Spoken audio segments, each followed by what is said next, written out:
Hello friends, my self doctor Khalid Ambekar, MD Ayurveda, Ahmednagar Maharashtra में मैं pure Ayurvedic practice करता हूँ। और आज मैं आपको हनी के बारे में कुछ बातें, इंपॉर्टेंट बातें बताना चाहूँगा आयुर्वेदिक दृष्टिकोण से।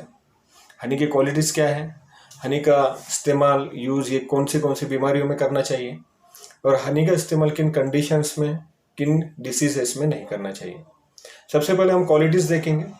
हनी ये मधुर रसात्मक होता है। उसी तरह से हनी का जो प्रभाव होता है बॉडी के ऊपर वो ठंडा होता है। बहुत से लोगों के अंदर ये मिसअंडरस्टैंडिंग है कि हनी ये गर्म होता है, तो ऐसा नहीं है। हनी ये ठंडा होता है। उसी तरह से ड्राई होता है, बॉडी के अंदर ड्राइनेस को पैदा करता है, लेखन कर्म करता है। लेखन में जो ओबेस पेशेंट होते हैं, बॉडी का जो फैट होता है उस फैट को कम करने की क्वालिटी ये हनी में होती है।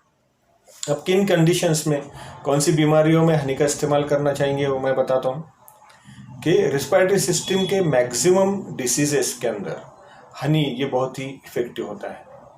इसमें एलर्जिक राइनाइटिस है, क्रॉनिक ब्रोंकाइटिस है, ब्रोंकियल अस्थमा है, सीओपीडी है, ब्रोंकेक्टेसिस है, कि ऐसी सब रिस्पायरेटरी सिस्टम की जो बीमारी है कि जिसमें म्यूकस का प्रोडक्शन ज़्यादा होता है, जिसके अंदर बलगम की निर्मित ज़्यादा होती है, ऐसी कंडीशन में एज अ मेन रेमेडी के तौर पे हनी ये बहुत ही इफेक्टिव होता है। स्किन की बहुत सी बीमारियों में इंटरनल और एक्सटर्नल दोनों तौर से हनी का इस्तेमाल किया जाता है। हनी अगर ये बाहर हम एक्सटर्नली स्किन पे अप्लाई करें तो ये स्किन को सॉफ्ट करता है, स्किन का ग्लो बढ़ाने की क्वालिटी भी हनी में होती है। हनी का इस्तेमाल ब्लीडिंग डिसऑर्डर्स जितने भी हैं कि बॉडी से रक्तस्राव होता है, ऐसी condition, for example bleeding piles है, एमसी के वक्त लेडीज़ में जो हेवी ब्लीडिंग होती है वो कंडीशन में भी इसका यूज़ होता है। और स्पेशली गर्मी के दिनों में बहुत से लोगों के नाक से खून बहने की जो प्रॉब्लम होती है उसमें भी बहुत सी इफेक्टिव होता है।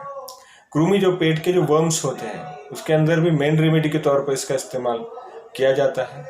और सबसे इम्पोर्टेंट जो यूज़ होता है वो वेट लॉस के अंदर, जो कॉमन लोग भी इसका करते हैं, कि बॉडी का जो फैट होता है वो कम करने की क्वालिटी हनी में है। उसी तरह से कोलेस्ट्रॉल भी हनी की वजह से कम होता है। इस तरह बहुत सी ऐसी कंडीशंस हैं कि जिनमें हम हनी का मेन दवा के तौर पे, मेन रेमेडी के तौर पे या उसका एसोसिएट रेमेडी के तौर पे भी इस्तेमाल करते हैं। अब कौन सी कंडीशन में हनी का इस्तेमाल नहीं करना चाहिए, ये बहुत ही इंपॉर्टेंट बात है, याद रखिए। क्योंकि बहुत से लोग डॉक्टर को कंसल्ट ना करते हुए भी घर पे एज अ होम रेमेडी बोल के ओबेस पेशेंट स्पेशली कि फैट कम करने के लिए इसका इस्तेमाल करते हैं। तो हनी का किस तरह से इस्तेमाल नहीं करना चाहिए? बहुत से लोग गर्म पानी के अंदर हनी को डाल के उसका इस्तेमाल ये वेट कम करने के लिए करते हैं।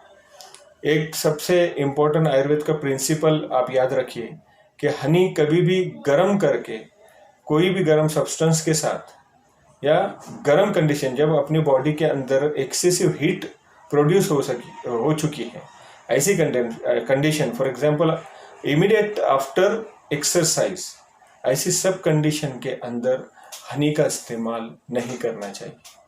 और अगर ऐसी कंडीशन और ऐसे सिचुएशन में या ऐसे इस तरह से अगर हनी का लॉन्ग टर्म यूज़ किया गया तो वो बहुत ही जिसे जाएंगे खतरनाक साबित हो सकता है आपकी हेल्थ के लिए।